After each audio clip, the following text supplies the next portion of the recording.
O que é o contrato de namoro e como funciona esse tipo de acordo cada vez mais popular entre casais brasileiros? Direito de família é assunto de cidadania e é sobre isso que eu converso agora com a advogada Renata Cisne. Ela é especialista em direito de família. Renata, obrigado pela sua presença em nosso programa. Seja bem-vinda ao estúdio da TV Senado. É sempre uma alegria poder participar, Marcelo. Obrigado pelo convite. Esse programa que é tão importante para levar conhecimento para a população. Então, vou procurar trazer esse tema aqui hoje de uma forma bem simples, com a linguagem que as pessoas consigam entender e vamos conversar. Então, direito de família, contrato de namoro. O contrato de namoro é diferente diferencia a situação de casal, por exemplo, de uma união estável. A gente vai chegar nisso. Esse tema, ele ganhou uma repercussão grande na TV, na mídia, nas redes sociais, depois que o jogador Endrick, que é o jogador do Palmeiras, agora me informaram aqui que ele está no Real Madrid, jogador da seleção brasileira, anunciou o namoro com uma influência, Gabriele Miranda, e eles falaram do contrato de namoro que eles têm. Isso causou muita repercussão na internet, as pessoas querendo saber as cláusulas desse contrato. São dois jovens e o contrato de namoro deles basicamente fala sobre as regras de convivência entre os dois. Se pode discutir, se não pode, se é exclusivo, se não é. Até coisas como dizer eu te amo em todas as situações e até multas para quem infringir, qualquer um dos lados que infringir o contrato. Mas para que serve, Explica para a gente o que é o contrato de namoro. É para isso? É só para essas questões das regras de convivência ou vai além? Então, eu acho que a primeira pergunta é por que fazer um contrato de namoro? Sim, por quê? Porque o contrato de namoro, o namoro em si, ele tem uma certa informalidade. Assim, a gente, quando pensa em namorar, pensa no afeto, pensa em poder ir ao cinema, essas coisas. Não está pensando muito em caráter patrimonial, nem em regras. Então, por que a gente fala de contrato de namoro? Qual é a necessidade do contrato de namoro e por que isso tem repercutido tanto? O primeiro ponto, Marcelo, que é importante a gente observar, é que nós temos hoje no nosso mundo jurídico a união estável. E a união estável, ela tem critérios que são subjetivos. A gente não tem critérios objetivos na união estável. Então, para caracterizar a união estável, eu preciso ter uma união pública, duradoura, com o objetivo de constituir família. Então, eu tenho esses critérios que vamos combinar que não traz nenhum caráter objetivo ali, Então, depende muito de como o juiz vai entender aquela relação. É uma relação pública, ela é duradoura, ela tem o objetivo de constituir família. Então, assim, a gente não tem o requisito tempo. Então, não existe essa história de que para caracterizar a união estável tem que estar 3 anos junto com a pessoa, tem que ter 4 anos. Qualquer período? Qualquer período pode se caracterizar. Um mês pode ser caracterizado? Precisa ser união pública duradoura, então em um mês eu não tenho uma relação tempo, duradoura. A gente teria Isso, mas a gente sabe que tem namoros que duram 8 anos. Sim. Então, namoros que duram 5, 2, 3. Então, como que eu faço para distanciar? Se eu quero namorar, de não correr o risco de ter aquela relação considerada uma união estável. Então, a união estável, por exemplo, não precisa ter uma coabitação. As pessoas podem morar em casas diferentes. E mesmo assim caracteriza a união estável. E mesmo assim caracterizar a união estável. Então, diante desses elementos tão subjetivos, e aí, com risco de se caracterizar uma união, uma relação que é namoro em união estável, as pessoas começaram a buscar formas de se proteger. Formas de, olha, o que a gente tem é namoro. A gente não tem uma união estável e, com isso, eu consigo trazer maior proteção e o caráter realmente que a gente quer dar para aquela relação. Então, quando a gente fala de contrato de namoro, pode haver essas cláusulas que são de natureza existencial, que é justamente isso. Olha, tem infidelidade, a infidelidade ela pode gerar alguma multa, tem aqui uma preocupação em como se dá essa relação, a gente tem que falar eu te amo X vezes por semana, ou a gente tem que dormir na mesma casa X vezes por semana, em situação como essa, que são duas pessoas, duas celebridades que moram em lugares provavelmente diferentes, em países ou cidades diferentes, em quanto tempo eles se encontram, isso pode ter no contrato de namoro. cláusulas de natureza existenciais. E pode haver também cláusulas de natureza patrimonial. Então, falando que não há uma comunicação de bens, e aí isso aí a gente tem um desdobramento patrimonial mesmo que o contrato de namoro também pode prever.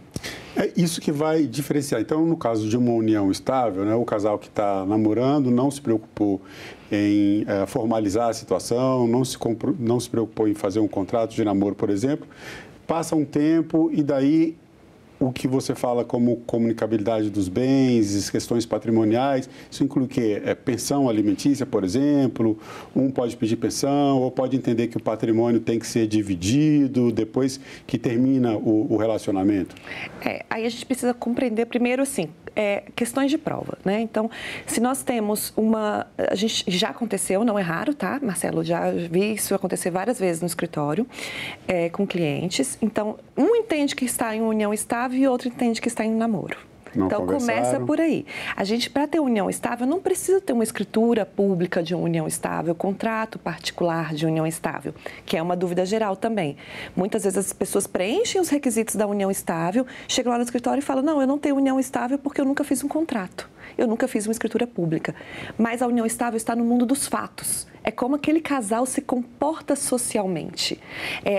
Esse requisito, se eu apresento aquela pessoa como um namorado, se eu apresento aquela pessoa como a minha companheira, o meu companheiro, às vezes, sem entender qual é a repercussão jurídica disso, eu posso ser enquadrado numa união estável.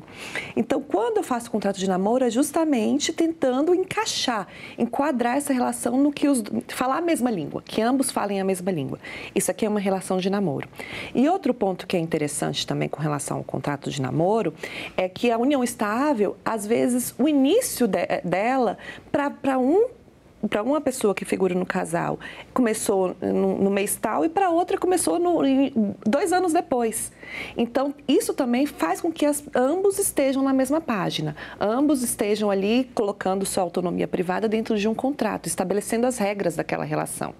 Então, justamente por conta dessa subjetividade da união estável, o contrato de namoro ele vem como esse fator protetivo quando a gente fala do caráter patrimonial. Quando a gente fala do caráter existencial, aí entra numa questão de alinhamentos, né? Que poderia ser um alinhamento feito verbalmente, mas que preferem colocar aquilo ali como uma regra, né? Como realmente, vamos colocar aqui no papel, e esse contrato ele pode ser feito tanto em cartório, né? Assim, quanto um contrato particular entre as partes. E aí, no caso de um contrato, ele pode ser homologado na justiça também? Ele pode vir a ser homologado. Sempre em cartório? O cartório ele já traz usualmente, a gente não tem um contrato de namoro homologado judicialmente. É no cartório? É no cartório. O contrato de namoro ele vai parar na justiça, geralmente, quando as partes querem reconhecer uma união estável. E aí, justamente esse caráter protetivo, olha, não era união estável. Bom, aí é um ponto interessante, Renato, porque veja bem, você já colocou aqui como é que funciona a união estável, não depende de tempo, mas, claro, né, existe uma razoabilidade nisso, né? Um namoro de um mês, como eu coloquei aqui como exemplo extremo, ainda não tem o caráter duradouro de uma relação que vai poder ser caracterizada como união estável. Mas supondo um casal que já está junto há 2 anos, depois de 2 anos, eles resolvem, não, então vamos fazer um contrato de namoro. Isso tem validade jurídica ou estaria anulando uma situação anteriormente constituída que seria, bom, já está há 2 anos, já era uma união estável. Nesse caso, por exemplo, um casal pode fazer, não, vamos fazer um contrato de namoro porque acreditamos que assim seja melhor para os dois.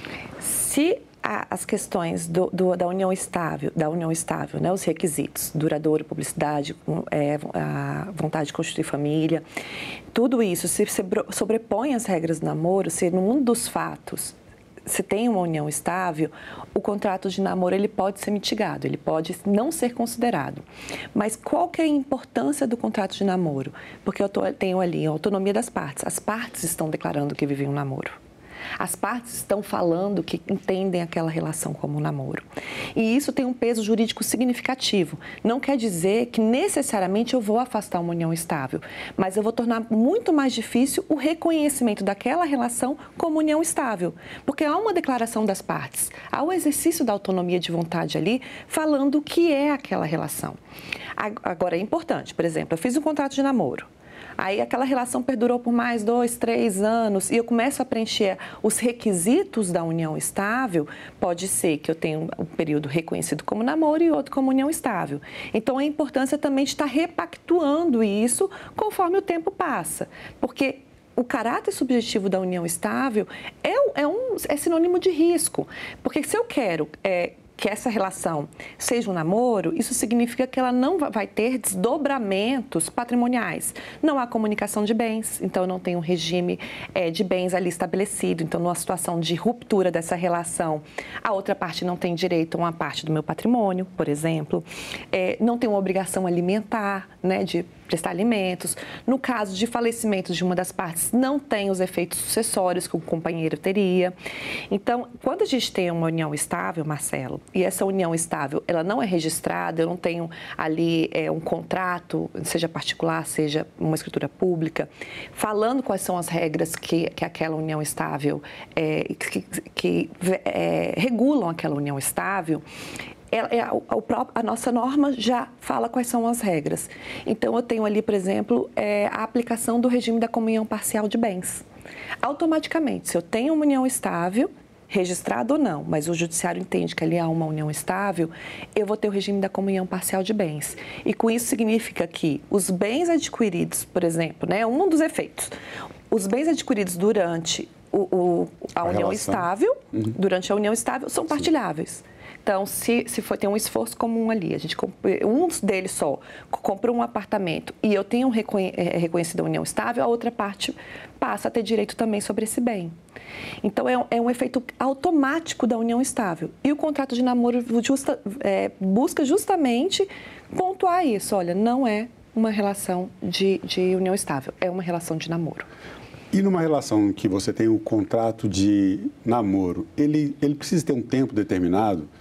O casal precisa renovar de tempos em tempos? Olha, ou tem uma renovação automática? Pode ser por tempo determinado? O que é recomendável nesse caso? Então, nos contratos de namoro que eu costumo fazer, eu coloco prazo indeterminado, mas a minha recomendação para o cliente é que se esse namoro perdurar por um tempo maior, isso seja renovado. De quanto em quanto tempo seria interessante? 2 em 2 anos, eu acho que seria uma boa média, né? Falar, olha, aquele pacto que a gente firmou no ano de 2024, ele continua em vigor. Nós continuamos entendendo que esses pontos aqui permanecem iguais, né? Ou se tiver alguma alteração também sobre a forma como eles entendem a relação, repactuar e trazer isso.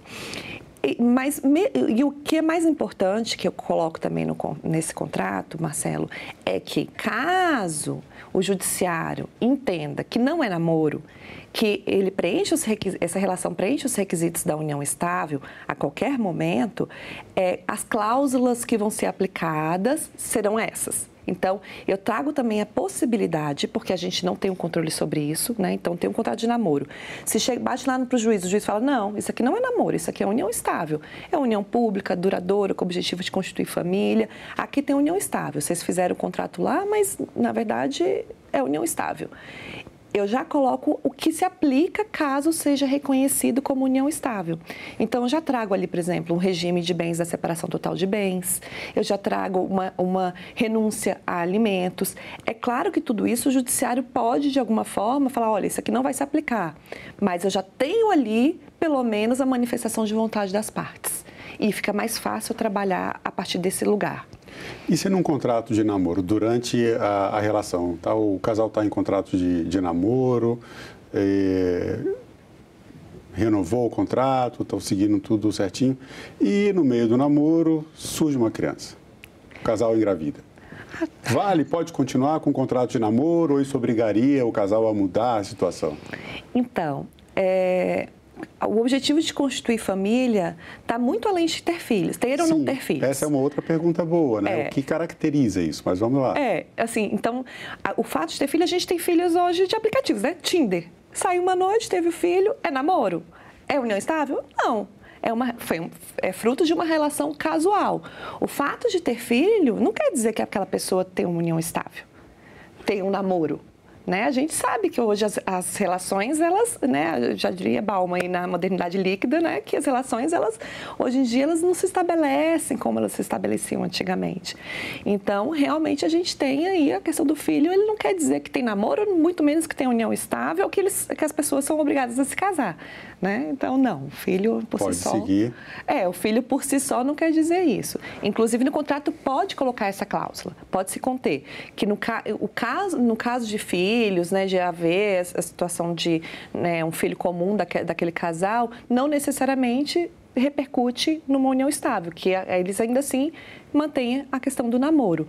Para alterar para a união estável, seria o caso de um novo contrato. Então, eu posso ter essa previsão ali. Mas é claro que se eu preencher os requisitos da união estável, pode ser que o judiciário reconheça aquela relação como uma união estável. A justiça brasileira, nossas leis, elas reconhecem, né? As leis brasileiras reconhecem, né? A justiça reconhece o contrato de namoro, a validade jurídica desse contrato. Existe jurisprudência nesse sentido? Em que pé está isso dentro do ordenamento jurídico? A gente tem jurisprudências tanto favoráveis quanto contrárias à questão do contrato de namoro. É algo que ainda está caminhando. É relativamente novo, né, o tema do contrato de namoro. Mas o que é importante é que a gente tem ali um indício de manifestação das partes, então a autonomia das partes, a liberdade de contratar. Então, para eu poder fazer um contrato, eu preciso estar ali em plenas faculdades mentais, então eu preciso preencher os requisitos para o contrato. E tem a autonomia das partes. Então, isso vai para o processo com peso. Não quer dizer que o contrato de namoro ele é determinante para afastar uma união estável. Eu não posso falar isso hoje em termos de entendimento jurisprudencial, mas que é um elemento muito significativo e com peso muito relevante dentro de um processo de reconhecimento de união estável, porque estão ali as partes firmando em condições normais, né, que se todos os requisitos do contrato estiverem lá presentes, que eles têm um namoro e não uma união estável. E isso tem um peso significativo dentro do elemento prova numa ação de reconhecimento de união estável. Então, a gente tem uma jurisprudência ainda se acomodando com a situação. É um tema novo, né? Mas no caso, por exemplo, das multas, né? O casal estipula essas regras existenciais, como você colocou, e define multas. Olha, quem infringir as regras vai ter que pagar determinada multa. Pode ser um presente, pode ser qualquer tipo de acordo entre os dois. Isso é uma validade jurídica ou isso fica só no campo do casal, fica só entre eles? Não tem como uma das partes dizer, não, você fez isso, não está querendo pagar a multa, e aí depois dá um desdobramento de um processo, por exemplo. Isso tem algum sentido? Essa pergunta é boa, Marcelo. Primeiro porque, assim, todo contrato a gente tem que ter condições de fazer um cumprimento, né? A gente tem que ter cláusulas ali objetivas que fazem com que eu possa demandar ao judiciário. Então, por exemplo, uma cláusula que você citou no começo da nossa conversa, a obrigação de falar eu te amo 3 vezes na semana, por exemplo. Como é que eu vou apurar isso no judiciário? Como é que eu vou fazer?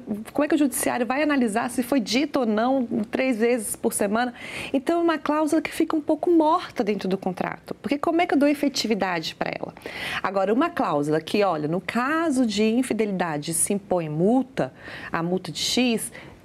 aí sim, a gente tem uma cláusula objetiva que tem condições de se buscar o cumprimento na esfera do judiciário. Você pode até provar. Tendo o elemento prova, né? Tendo a prova ali de que houve uma traição, que houve descumprimento daquela cláusula específica e tendo lá ali qual é o desdobramento desse descumprimento, né? Que seria uma multa, é possível. E isso não é só no contrato de namoro. Isso é na própria união estável, no próprio casamento, é possível também fazer contratos nesse sentido.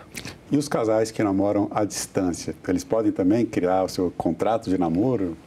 Podem criar o seu contrato de namoro e é importante a gente ter aí em vista que para você ter o reconhecimento de união estável, por exemplo, não é necessário coabitar.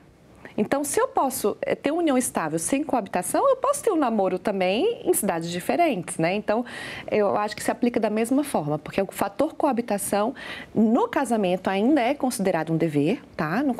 Só que a gente sabe que isso está sendo muito mitigado pela própria vida que nós levamos hoje em dia. A gente tem um mundo que é muito mais globalizado, as distâncias são mais curtas, né? As pessoas conseguem se relacionar ali por vídeo, a passagem aérea está mais acessível ou não, né? Está pensava. Mas é mais viável hoje, né, esses encontros. Sim. Então, a gente tem um mundo mais global. Então, até no casamento, a regra da coabitação, ela tem sido mitigada no judiciário, né? Ela não tem sido levada tão a ferro e fogo. Bom, eu citei aqui no começo da entrevista uma história, né, que viralizou esse tema na internet, mas assim, o número de pedidos de contrato de namoro vem aumentando bastante, de forma rápida no Brasil, mas a gente associa muitas vezes essa ideia do contrato de namoro a pessoas mais jovens, né, pelo curso natural da nossa, né, história, da nossa cultura, né? Normalmente na adolescência, na juventude começam os namoros, dali vai partindo para uma coisa mais séria, noivado, casamento, mas tem os casos também dos casais, né, que a gente chama da maturescência, né, os casais que separados começam a namorar e daí vão encontrar uma situação que normalmente já tem uma vida constituída, às vezes já tem filhos, cada um tem seu patrimônio e muitos optam pelo casamento. Uhum. E daí com todos os cuidados de definir o que é a separação de bens. E agora a gente tem essa possibilidade de um contrato de namoro. Você que já está no direito de família há muito tempo, é interessante para o casal um contrato de namoro? É mais prático? Tem a mesma validade jurídica? Como é que fica? O que você diria para esses casais que estão, né, já nessa outra fase da vida e que começam a namorar e querem definir de forma clara qual vai ser a situação do relacionamento? Na verdade, o contrato de namoro ele tem sido mais utilizado até por pessoas que já estão em uma etapa da vida mais avançada, com que já tem um patrimônio, que quer proteger esse patrimônio, que já tem filhos de outras relações, que também querem de alguma forma resguardar os interesses desses filhos, do que por casais que estão começando a vida. Porque geralmente quem está começando a vida não está com patrimônio ainda, não tem filhos. Então, os desdobramentos de um reconhecimento de uma união estável são muito menores de quem já tem ali um patrimônio, quem já construiu uma caminhada na vida. E aí, para isso, a gente precisa ter um olhar, Marcelo, um pouco crítico com relação ao nosso sistema, né, a nossa norma hoje. Eu não tenho nenhum regime de bens que afaste 100% um companheiro ou um cônjuge no momento da sucessão. Tá? O único regime que eu tenho que pode fazer isso é o regime da separação obrigatória, mas para isso eu preciso preencher os requisitos. Mais de 70 anos, não ter feito uma partilha de bens no divórcio anterior. Então, são situações muito específicas que aí o regime é obrigatório da separação de bens. Quando eu elejo o regime da separação de bens, para o divórcio, para a situação de dissolução de união estável e de divórcio, eu afasto a outra parte que eu quero afastar do meu patrimônio. Ok, mas numa situação de óbito, essa pessoa tem direitos. Então, quando eu faço o contrato de namoro, também tem esse intuito de falar, olha, aqui é namoro. Então, no caso do meu óbito, no caso do meu falecimento, não há nenhum direito, porque namoro não gera efeitos patrimoniais.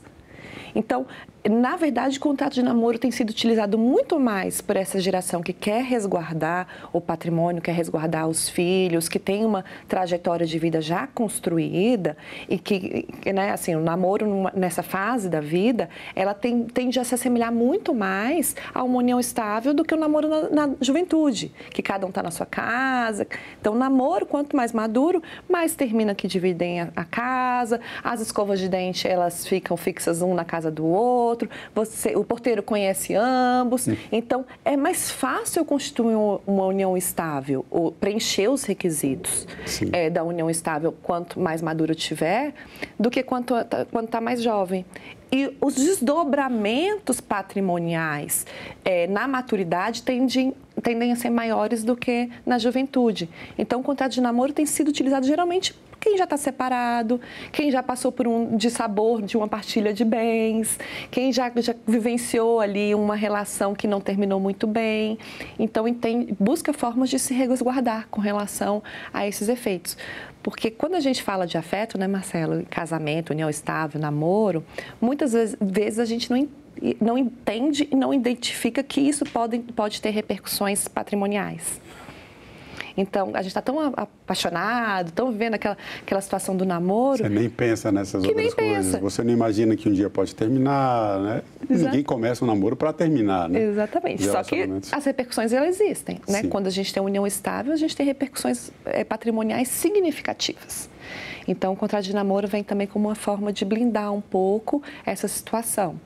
Pode ser, então, uma boa alternativa para quem quer proteger o patrimônio e deixar claro que o relacionamento é um namoro e não uma união estável e, assim, resolver de forma mais pragmática a situação. Perfeito, mas é importante que também não preencha os requisitos da união estável. Então, são as duas coisas. Não adianta eu ter um contrato de namoro e apresentar socialmente aquela pessoa como companheiro, como minha mulher, como meu marido, ter uma relação que é ampla, falar de planos conjuntos, ter conta conjunta, preencher requisitos da união estável, porque a união estável está no mundo dos fatos. Então, se nos fatos eu consigo reconhecer ali uma união estável, o contrato de namoro pode ser visto como alguma coisa que, na verdade, é uma fraude, né? Então, a gente não pode ter o risco de considerar esse contrato de namoro uma fraude. Então, tem que ser as duas coisas aliadas mesmo. Bom, Renata Cisne, mais uma vez eu quero agradecer pela sua presença em nosso programa. Obrigado pela entrevista. Eu que agradeço. Muito obrigada, Marcelo. Um prazer estar aqui. E obrigado a você que acompanha a programação da TV Senado.